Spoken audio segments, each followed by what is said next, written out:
After my wife passed away, my son inherited our home and millions of dollars. The only thing I received was a rundown cabin. After that, he threw me out of the house screaming, "Go live in the wilderness, you useless old man." But days later, what I discovered hidden in that abandoned cabin left him stunned and made him regret everything. But before we continue, check if you're already subscribed to the channel and write in the comments where you're watching this video from. We love knowing how far our stories are reaching. My name is Robert. I'm 62 years old, and for 3 decades I believed I knew my family. I thought love and loyalty meant something to us, until the day when Margaret, my wife, died, and I discovered how wrong I was. Throughout our entire marriage, we worked tirelessly to build wealth, a comfortable house, and a stable future. Our son, Michael, grew up having everything he needed and much of what he wanted. The will reading took place in Attorney Johnson's office, a middle-aged man with deep bags under his eyes who constantly adjusted his glasses while reviewing the documents. I sat in a worn leather chair with my hands trembling on my lap, trying to hide my nervousness. Michael was beside me, wearing an impeccable and expensive black suit that I had never seen before. His posture was rigid, almost impatient. Let's proceed with the reading of the last wishes of Mrs. Margaret Thompson, began Attorney Johnson with a dry cough. My heart raced. Margaret and I had been married for 32 years.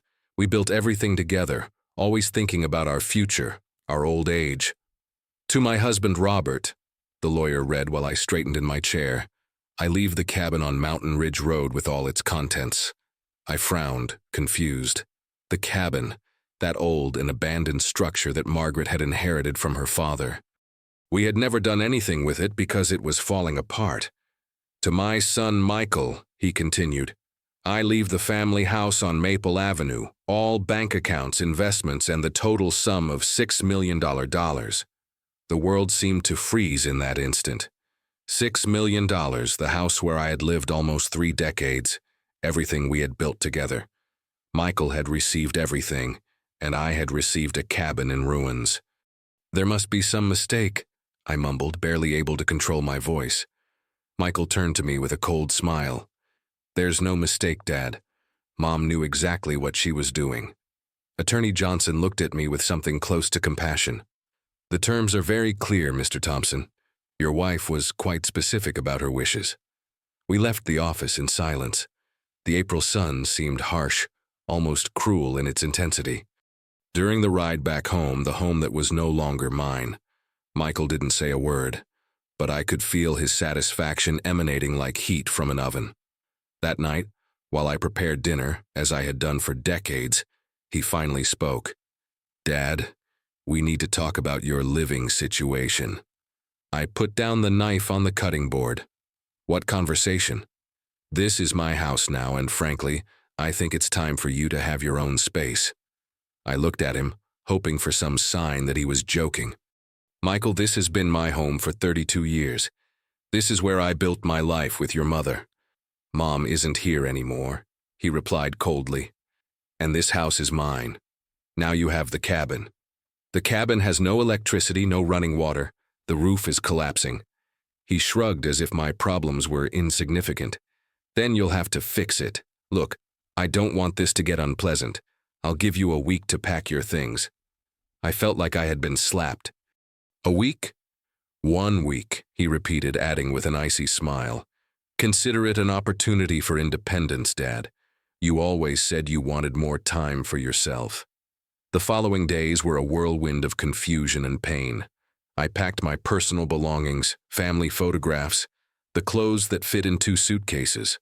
Michael supervised everything like a guard, ensuring I didn't take anything he considered valuable. No, he said when I tried to take the china set my mother had given me. That came with the house. It was my mother's, Michael. It's part of my inheritance. On the last day, as I carried my suitcases to my old car, Michael appeared wearing a new dress and jewelry I didn't recognize. I hope you understand this isn't personal, Dad, he said, though his tone suggested otherwise. Mom obviously had her reasons. And what do you think those reasons were? I asked with a choked voice. Michael approached, and for a moment I thought he might show some compassion. Instead, his expression hardened. Maybe because she finally realized you were always a burden, always depending on her, never really contributing. Maybe she wanted to ensure that I, who actually made something of my life, had what I deserved. His words hit me like bullets. Michael, I sacrificed my career to raise you. I quit my job to be a stay-at-home dad because you and your mother wanted it that way. Nobody forced you to do anything, Dad. Those were your choices. I got in the car with shaking hands and left, leaving behind the only home I had known as an adult, watching in the rearview mirror my son standing at the entrance, without a hint of remorse in his gaze. When I arrived at the cabin, the sun was already setting. The structure looked even worse than I remembered. Peeling paint, broken windows, the porch stairs swayed dangerously, but it was all I had. That first night, lying on the floor on an old blanket, looking at the stars through a hole in the roof, I cried like I hadn't cried since childhood, not just for the loss of my house, but for the loss of the son I thought I knew. How did we get to this point? How had the boy I had raised, loved unconditionally, transformed into someone so cruel? But while the tears dried on my cheeks and the silent forest enveloped me, a small spark of determination began to shine in my chest. If Michael thought I would give up, that I would break completely, he was very wrong. He had no idea what awaited me in that old and apparently worthless cabin. He couldn't imagine that my life was about to change forever. The first days in the cabin were the hardest of my life. Without electricity, I depended on candles and an old flashlight I found in a dusty drawer. Without running water, I needed to walk almost half a mile to a well that still worked, carrying buckets that seemed to get heavier each day. My hands, accustomed to the comfort of urban life, soon became full of blisters and calluses, but the physical pain was nothing compared to the emotional pain. On the third day, my brother Stephen called me. His voice sounded strange, distant. "Robert, is it true what Michael is saying?"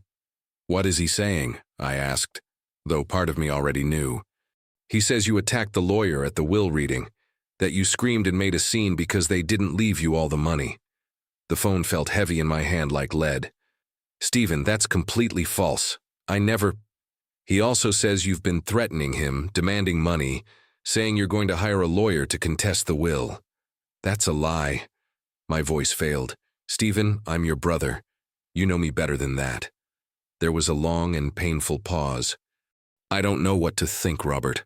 Michael seemed very upset when he called me. He said he was afraid of you. After hanging up, I sat on the rotten wooden floor of the cabin and cried until I had no more tears.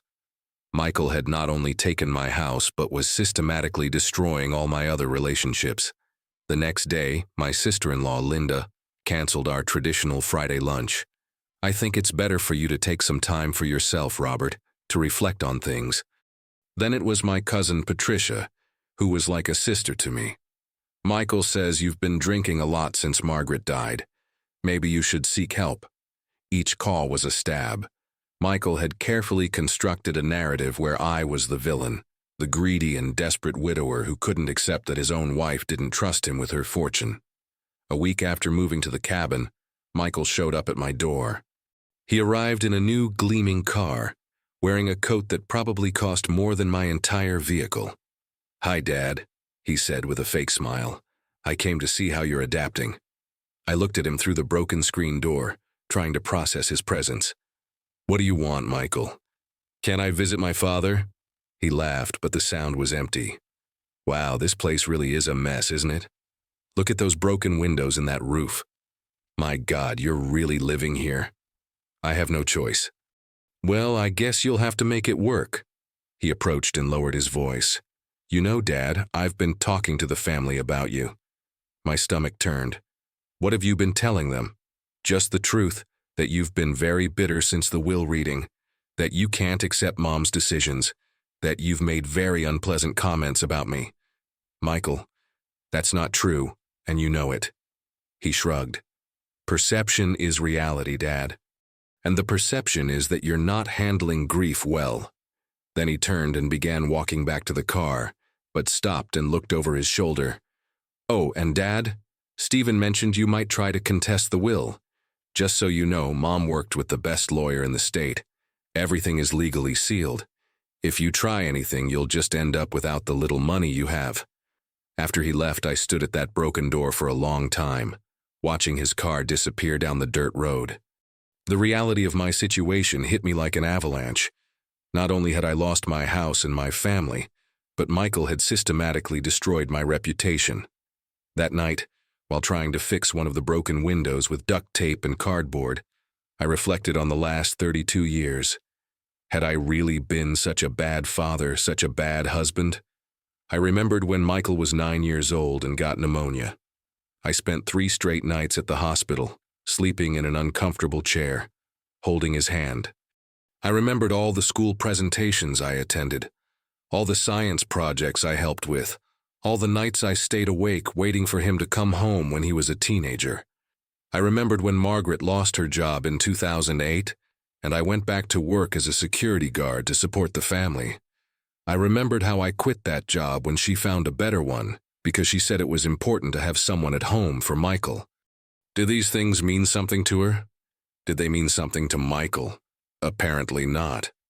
2 weeks after moving, my nearest neighbor, Mr. Wilson, came to visit me. He was an older man who had known Margaret for years.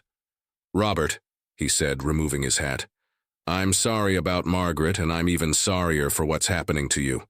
"Thank you, Mr. Wilson. I've lived here for 40 years, he continued, and I know the value of this land. Your wife was a smart woman, very smart." At the time, I didn't understand what he meant, but his words stayed with me like a puzzle to be solved. At the end of my 2nd month in the cabin, I had lost weight. My hands were calloused and rough. My hair had lost its shine, and new lines had appeared around my eyes. But there was something else, a new hardness in me that wasn't there before, a determination that grew stronger each day. One morning, while sweeping debris from the porch, I found something that would change everything. An old and strange key, partially buried under some loose floorboards. It was different from any key I had ever seen, heavy and with an ornate design. I held it against the sunlight, turning it between my fingers. What door would this key be for? In a cabin I thought I knew every corner of, I had found something completely new and mysterious. That night, while the candles flickered around me and the forest crackled outside, I examined the key more closely. It had small symbols engraved that I couldn't decipher, and something told me this wasn't an ordinary key. For the first time in months, I felt something beyond despair and sadness. It was curiosity, and beneath that curiosity was something even more powerful: hope. I didn't know then that this small piece of aged metal would completely change the course of my life. I didn't know that my lonely existence was about to transform into something completely different, something that would give Michael a surprise he never expected. The obsession with the key consumed me for days. I carried it in my pocket while performing daily survival tasks, collecting firewood, fetching water, trying to fix the roof leaks. Every night by candlelight I examined it, trying to decipher its purpose. The engraved symbols seemed familiar, but I couldn't remember where I had seen them before. They were small, delicate, as if they had been made by a skilled craftsman long ago. On the 4th day after finding it, I decided to inspect the cabin more systematically. In the months I had been living there, I was too busy trying to survive to really explore. Now, with the key as motivation, I began searching for any lock, compartment, or hiding place that might match. I started with the basement, a damp space full of spiderwebs that I had avoided until then. Armed with my flashlight and renewed determination, I descended the wooden stairs that creaked threateningly under my weight. The basement was larger than I expected, extending throughout the entire structure of the cabin. The walls were rough stone and the floor was packed earth. In one corner there was a pile of old boxes covered with dust. In another, rusted tools hung from hooks on the wall. That's when I saw it, a small metal door embedded in the back wall, almost hidden behind an old shelf. My heart raced as I approached. The door had a small and ornate lock with the same symbols engraved that I had seen on the key. With trembling hands, I took the key from my pocket and inserted it into the lock. It fit perfectly. The mechanism turned with a smooth click, and despite the years it had probably been closed, the door opened, revealing a small safe built into the wall. Inside, there was a thick brown paper envelope and a smaller metal box. I took both objects carefully and went upstairs, my heart beating with a mixture of anticipation and apprehension. Upstairs, under the best light I could get, I opened the envelope first. It contained legal documents that, at first, I didn't understand. Property deeds, topographic maps, and papers with official state seals. But as I read more carefully, using a magnifying glass I found in one of the drawers, I began to understand what I had in my hands. They were mineral rights, extraction rights for the entire property where the cabin was situated. And not just for the small plot of land I could see, but for 200 acres that extended to the hills. My breathing quickened as I read the documents. According to the papers dating from the 1940s, Margaret's family had owned the mineral rights to this land for generations. But more importantly, there was a recent geological report, dated just 3 years before Margaret's death. The report indicated significant deposits of high-quality quartz, as well as possible veins of semi-precious stones. What left me breathless was the last page, a purchase offer from a mining company for the extraction rights. The offer had been made 8 months before Margaret died, but according to a handwritten note in the margin, she had rejected it. "I'll wait for the right moment," she had written in her familiar handwriting. With violently trembling hands, I opened the smaller metal box. Inside was a sealed letter with my name written in Margaret's handwriting. "My dear Robert," the letter began, "if you're reading this, it means you found what I left for you. I hope Michael hasn't been too cruel, but knowing his nature, he probably was." I had to stop reading to wipe away the tears that had begun to fall on the paper. "I know you must be wondering why I did things this way," the letter continued. "Why I gave the house and money to Michael while leaving you this cabin that seems worthless. The answer is simple. I know you, Robert. I know your strength, your resilience, your ability to survive and prosper even in the most difficult circumstances.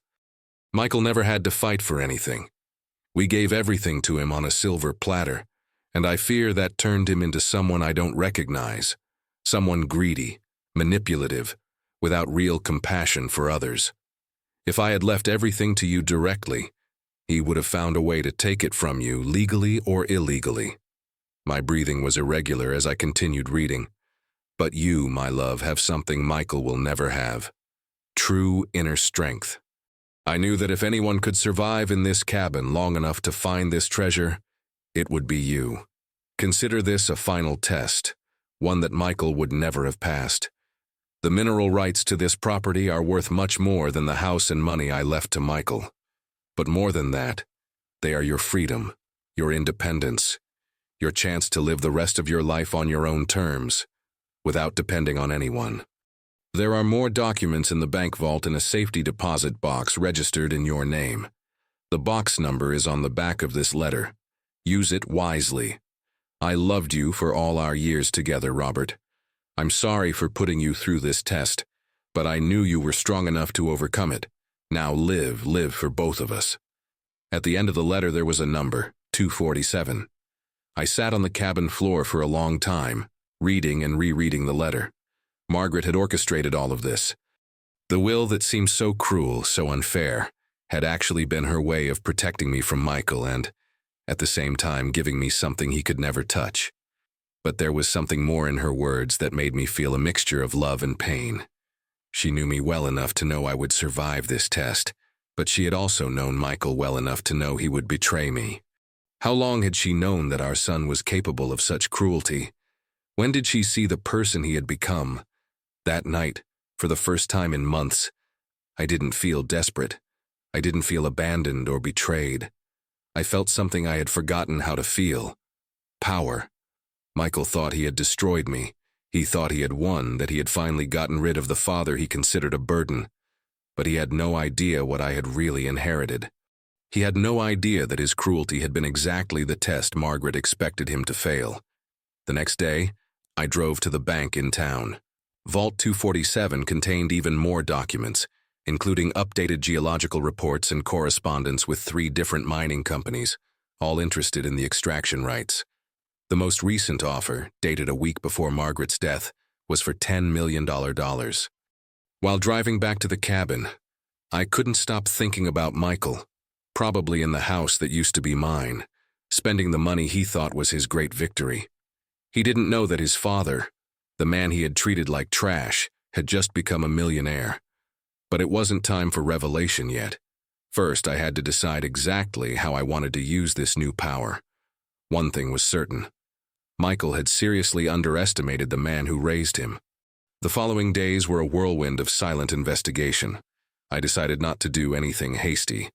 Margaret had been meticulous in her planning, and I would be equally careful in execution. First, I contacted a different lawyer, one who was in the neighboring town and didn't know Michael.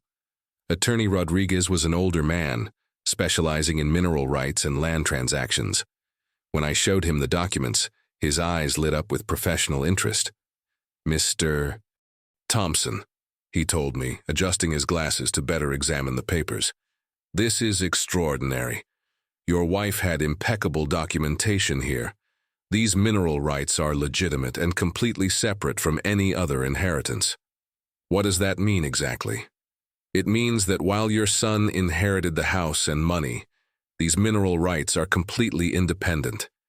They are specifically in your name and cannot be contested or claimed by anyone else."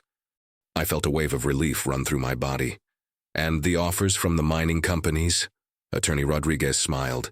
"Very legitimate. In fact, I know 2 of these companies. They have excellent reputations. But Mr. Thompson, before making any decision, I recommend getting an independent geological assessment. Semi-precious stone prices have risen significantly in recent years." Following his advice, I hired an independent geologist to make his own assessment of the property. Dr. Martinez was a man in his early 50s, with a graying beard and eyes that sparkled with enthusiasm when he talked about rocks and minerals. For 3 days, I watched him walk around my property with sophisticated equipment, taking samples, making measurements. I continued with my daily routine, maintaining the facade of the abandoned man struggling to survive in a run-down cabin. Meanwhile, I began observing Michael's behavior more closely. It wasn't difficult to get information about him in a small town. People talked, especially at the post office and supermarket. "That Michael Thompson is spending money like water," Mrs. Davis muttered in the supermarket line. "He bought 3 cars last month." "And that trip to Europe he's planning?" added her friend. 2 months in the best hotels must be costing a fortune." "My niece works at the downtown jewelry store," continued Mrs. Davis. "She says Michael has been there 4 times to buy jewelry that costs more than my annual salary." I listened to these conversations with growing fascination. Michael was doing exactly what Margaret had predicted, squandering the money without any consideration for the future. A week later, Dr. Martinez delivered his report to me. His smile was even wider than before. "Mr. Thompson, your property is a literal treasure. The quartz deposits are extensive and high quality, but that's not the most exciting part. What else did you find?" "Amethyst. Lots of gem-quality amethyst, and something even better, green tourmaline. The specimens I found suggest significant deposits. I didn't know much about precious stones, but Dr. Martinez's expression told me this was good. Very good." "What value are we talking about?" I asked, trying to keep my voice steady.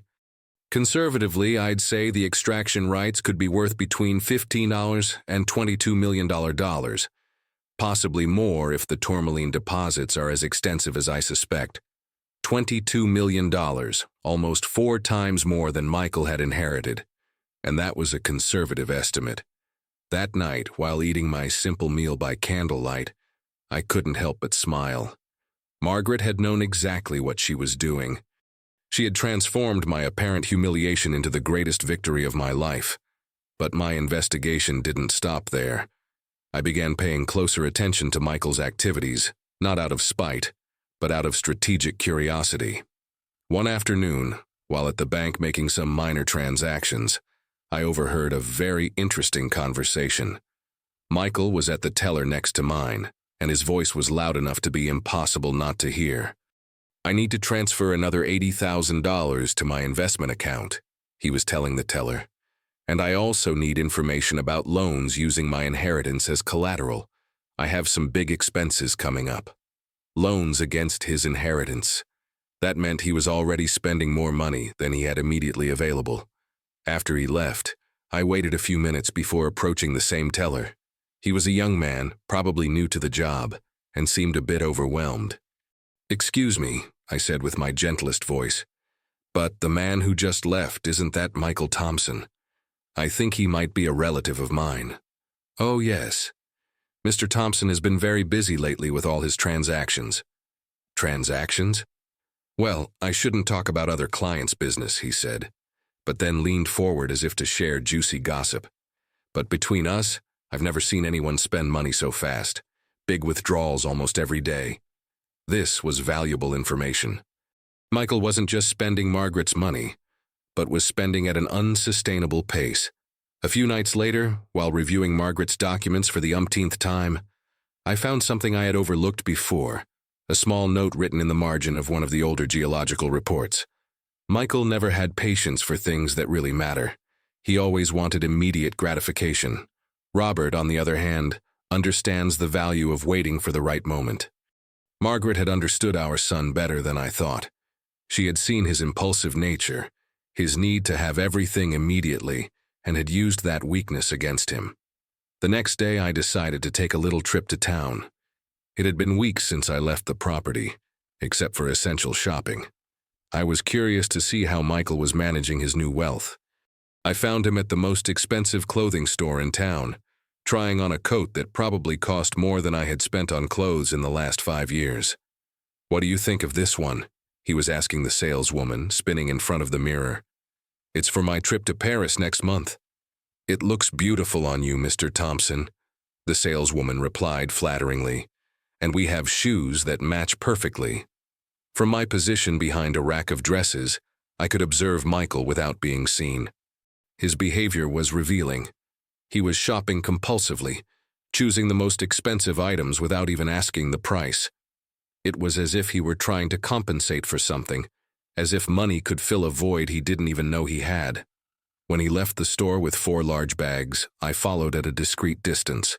His next stop was the travel agency, where he spent more than an hour planning what seemed to be extravagant vacations. After that, he went to a real estate office. Through the window, I could see him looking at catalogs of houses that were clearly beyond his reach, even with his inheritance. It was fascinating and sad at the same time. Michael was acting exactly like someone who had won the lottery and had no idea how to manage sudden wealth. He was making impulsive decisions that would lead him to financial ruin in a few years. That night, back at my cabin, I made some basic calculations based on what I had observed and heard. Michael was spending about $90,000 per month. At that rate, his $6 million would last less than 6 years, not counting the interest he was probably accumulating on loans. Margaret was right. Michael didn't have the discipline or wisdom to handle true wealth. But I did. While the candles flickered around me and the forest whispered in the darkness outside, I made a decision. It was time to start turning my mineral rights into reality. But I would do it my way, on my terms, and when the time was perfect. Michael would have his surprise, but first he would have his fall. 6 months after moving to the cabin, my life had changed in ways I could never have imagined. I had sold the mineral rights to the most reliable mining company for $16 million after careful negotiation that also guaranteed me future royalties. But I kept my life simple, at least in appearance.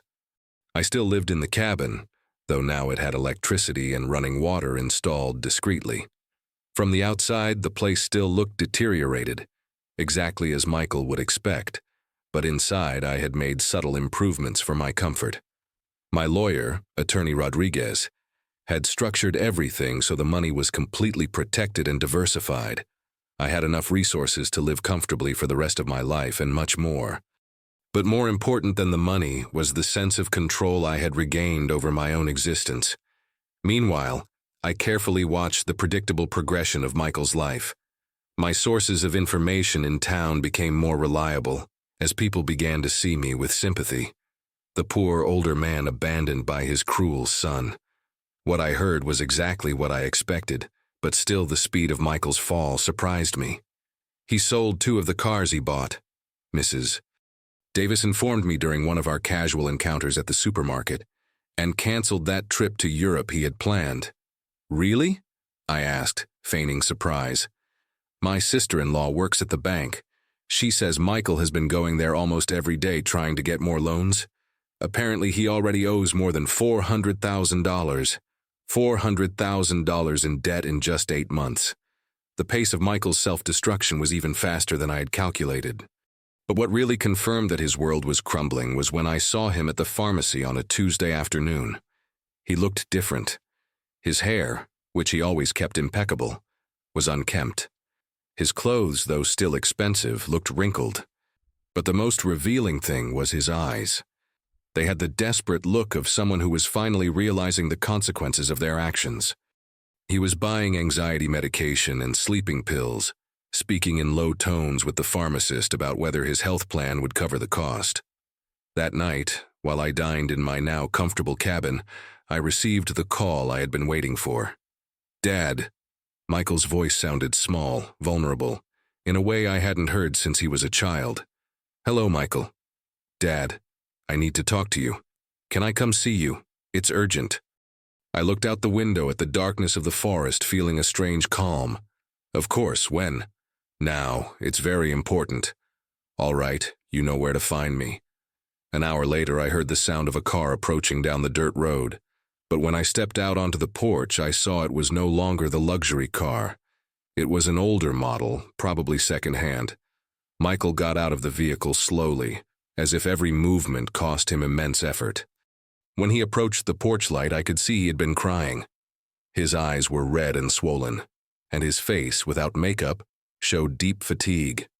"Dad," he began, his voice failing.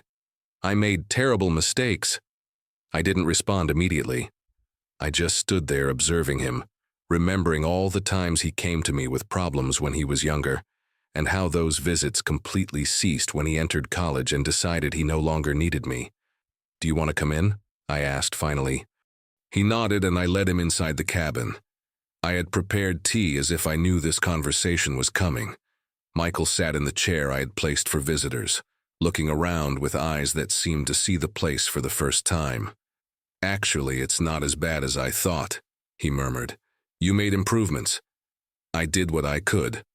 He was silent for a long moment, wringing his hands in his lap. Finally, he looked at me. "Dad, I'm in trouble. Serious trouble." "What kind of trouble?" "Money. I owe a lot of money, more than I can pay." "How much?" "Almost $650,000.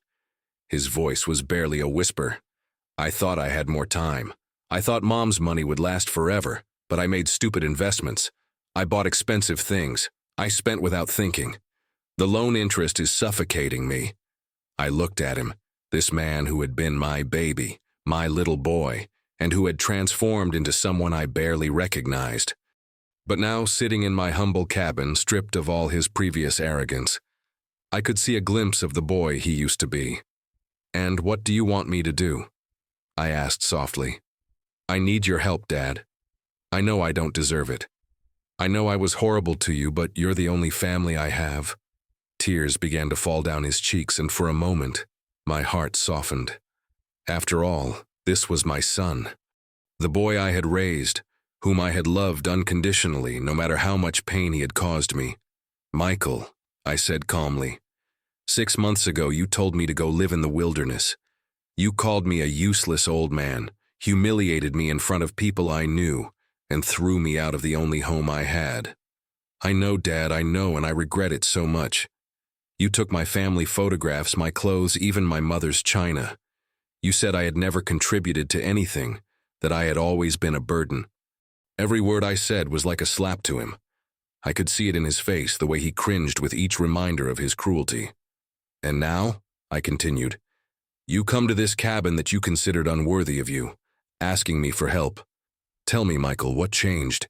Suddenly I'm a good father because you need money?" "No, Dad, it's not that. I realize what I did.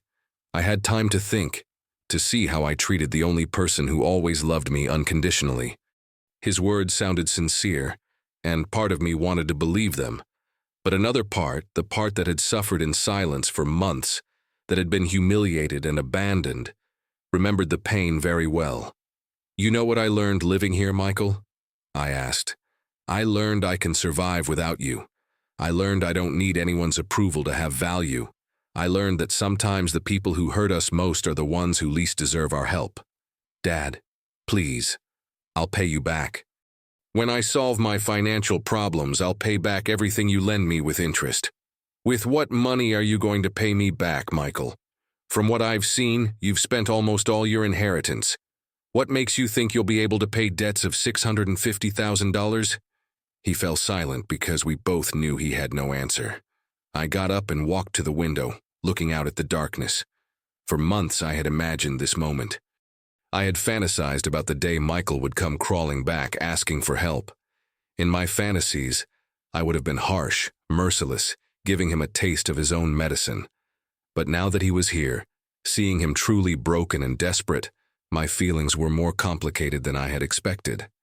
"Dad," his voice was pleading, "I know I have no right to ask you anything, but if I don't get this money, I'll lose everything. The house, my law practice, everything." I turned to look at him. "And why should that matter to me, Michael? When you had everything and I had nothing, did you care about my well-being?" "No," he whispered, lowering his head. "And I hate myself for it." The moment of truth had arrived. The moment when I had to decide what kind of person I wanted to be.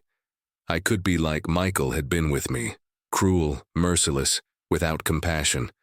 Or I could be the person Margaret had seen in me, strong, but also capable of mercy when it was deserved.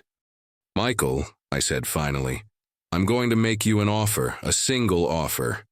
His eyes lit up with desperate hope. "I'll help you with your debts, but not as a gift, as a loan, with very specific terms." "Anything, Dad. I accept any terms." I smiled, but it wasn't a warm smile. "You haven't heard the terms yet." I sat facing Michael, watching him as he waited with a mixture of hope and fear in his eyes. For months I had imagined this moment, and now that it was here I felt a deep calm I hadn't experienced in years. "These are my terms," I began, my voice firm and clear. "I will lend you $750,000 to cover your debts and give you a small margin to start over." "Dad, that's more than I expected." I raised my hand to silence him. "I'm not finished. The loan will be at 4% annual interest, to be paid over 10 years. That's more generous than any bank." She nodded anxiously. "I accept." "Of course I accept. But there are more conditions. For the next 5 years you will work for me. You'll come here every Saturday and help me with property maintenance tasks, cleaning, whatever I need, without complaints, without excuses." I saw how his face changed slightly, but he nodded. "All right. And every time you come, you'll speak to me with respect. None of the disdainful or condescending comments you've accustomed me to. You'll treat me like the father I've always been, not like the burden you decided I was." "Yes, Dad." Finally, I said, getting up and walking to my desk. "I want you to write a letter, a complete apology for everything you did to me. Not for me, but for your own growth, and I want you to read it aloud to the entire family at the next Christmas gathering." Michael paled. "Dad, that's humiliating." "Humiliating?" I looked at him directly in the eyes. "Do you think it's humiliating to have to apologize for humiliating your own father, for throwing me out of my house and spreading lies about me to the entire family?" He looked down ashamed. "No, you're right. I'll do it." "Good. Then we have an agreement." The next day I transferred the money to his account. Seeing his relief when he could pay his debts gave me a strange satisfaction, not because I enjoyed helping him, but because I had taken complete control of the situation. On the first Saturday he came to work. Michael arrived dressed in jeans and a simple t-shirt, something I hadn't seen him wear in years. Without his expensive clothes and his arrogant attitude, he looked more like the son I remembered from times past. "What do you need me to do?" he asked, his tone respectful for the first time in years. "I need you to help me clean the shed in the back. I'm reorganizing some things." We worked in silence for the first hour. I could see he was struggling with the manual labor, his soft hands not accustomed to physical effort, but he didn't complain once. "Dad," he said finally while we moved some old boxes. Can I ask you something? Sure. How did you manage to get the money to lend me? I don't understand how you could save so much living in poverty. I completed for him. He blushed. That's not what I meant. I smiled, but it wasn't a cruel smile this time. Michael, there are many things about me you never knew. Many things you never bothered to ask. That afternoon after he left, I sat on my renovated porch, drinking tea and watching the forest that I now knew contained my fortune. The trees whispered with the afternoon breeze, and for the first time in a long time, I felt completely at peace. The following months established a routine. Michael came every Saturday, worked without complaints, and gradually we began to have real conversations, not the superficial interactions of previous years, but honest conversations about life, about mistakes, about what really mattered. On a fall Saturday, while we were raking leaves, he surprised me with a direct question. Will you ever really forgive me, Dad? I stopped, leaning on my rake. Michael, forgiveness isn't something I grant or withhold like a prize. It's something that happens naturally when I see real changes. And have you seen them? Real changes? I looked at him, this middle-aged man who had rediscovered humility the hard way. Yes, I've seen them. But more importantly, I think you've seen them too. He nodded, wiping away a tear. I'm so ashamed of the person I was. Don't be ashamed of the past, Michael. Use it to be better in the future. Christmas came, and with it the first family gathering since my exile. Michael had kept his promise and wrote a complete letter, apologizing not only to me, but to the entire family for the lies he had spread about me. When he read it aloud in my sister Linda's living room, with the entire family present, the silence was absolute. I could see tears in the eyes of several relatives who had believed his stories and turned their backs on me. Dad, Michael finished, looking directly at me. I don't deserve your forgiveness, but I hope that someday I can earn it. After dinner, Linda approached me, her eyes full of regret. Robert, I can't believe we were so naive. We should have known you better. People believe what they want to believe, I replied simply. But the important thing is that now you know the truth. In the following spring, exactly 1 year after finding the key in the cabin, I made an important decision. It was time to reveal my true situation, but I would do it my way. I bought a beautiful house in the hills overlooking the valley where I had grown up. It wasn't ostentatious, but it was elegant, comfortable, and completely mine. When Michael arrived for his usual Saturday work and found the cabin empty with a note directing him to my new address, his shock was visible in every line of his face. Dad, he said when he arrived at my new house, what is all this? It's my house, I replied simply. My real house. But how? And the money I lent you? Your financial situation? I smiled, inviting him into the spacious kitchen where I had prepared tea. Michael, do you remember the cabin you thought was worthless? Yes. It turns out your mother knew something that neither you nor I knew at first. That land contained very valuable mineral rights. Extremely valuable. I saw how he processed this information. How his expression changed from confusion to understanding, and then to something I can only describe as astonishment, mixed with respect. You mean Mom knew? Your mother knew exactly what she was doing. She knew you would waste the cash money, but that I would have the patience and wisdom to discover the real treasure she had left for me. Michael was silent for a long time. Finally, he looked at me. So you never needed my money. You could have let me suffer the consequences of my actions. Yes, I could have. Why didn't you?